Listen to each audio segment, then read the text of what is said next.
पाठ पढ़ी स्वाक्षर हेबे निरक्षर वयस्क व्यक्ति और महिला तेज सरकार तरफ आरंभ हो नवभारत स्वाक्षरता उल्लास कार्यक्रम। पाठपढ़ा अभाव निरक्षर हो रही व्यक्ति और महिला किपरि स्वाक्षर हो पारे ए कार्यक्रम मूल लक्ष्य होता बेले अनेक स्थान में आरंभ हो नवभारत स्वाक्षरता उल्लास कार्यक्रम।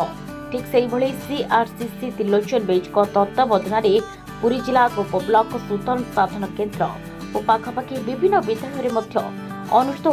नवभारत स्वाक्षरता उल्लास कार्यक्रम। यह कार्यक्रम में 125 जन 18 ରୁ 80 वर्ष निरक्षर व्यक्ति और महिला को नहीं पाठ पढ़ाई 100 मार्कर एक ऑनलाइन परीक्षा करा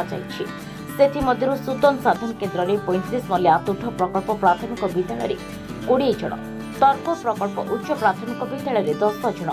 टिकना प्रकल्प विद्यालय 40 जन, बाली कपिलेश्वर उच्च प्राथमिक विद्यालय 20 जन बोली जनापड़ी। अन्यपटे घरे रही विश्राम नेबा समय सरकार एभली प्रयास पाई बेस खुशी अछंती निरक्षर वयस्क व्यक्ति और महिला। आगरू ये जो प्रोग्राम नवभारत कार्यक्रम उल्लास कराई से उल्लास केवल 18 ରୁ 40 और 40 ରୁ 80 वर्ष बयस मध्य जो निरक्षर अच्छा साक्षर करने आज दिन में से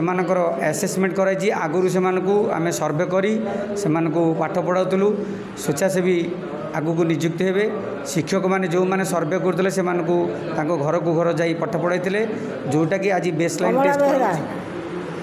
सूतन स्कूल पाठ पढ़िया को आम आसीचु ए बयस घरे बही था पाठ पढ़िया को पाठ पढ़ीनु आम आसचु पाठ पढ़िया को बासंती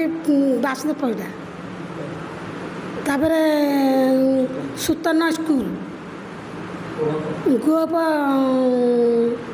ब्लॉक ये बयस घरे रहा कथा तापरे से तो आम ये करनथुलु ना ये भी हूँ पाठ पढ़ी सरकार कोणार्करू संतोष दास रिपोर्ट सूचना मीडिया।